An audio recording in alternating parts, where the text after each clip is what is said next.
हाय यारो, क्या हाल चाल, होप सो सब बढ़िया होंगे। तो सीट बेल्ट सबसे ज़्यादा ज़रूरी है, ज़रूर लगाया करो।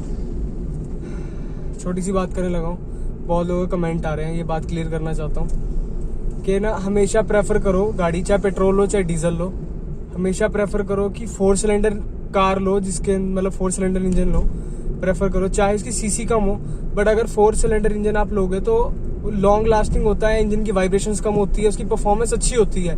और इंजन चाहे 1 लाख किलोमीटर भी चल जाएगा ना, तो आपको एक रिफाइनमेंट लेवल अच्छा मिलेगा।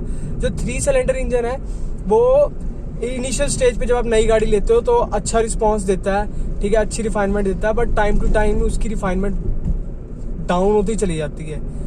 तो मैं प्रेफर यही करूंगा कि हमेशा प्रेफरेंस यही करो कि आप चाहे पेट्रोल चाहे डीजल, अगर 4 सिलेंडर प्रेफर करोगे तो बहुत ही अच्छा और बेनिफिशियल रिजल्ट रहेगा आपको इन द लॉन्ग रन।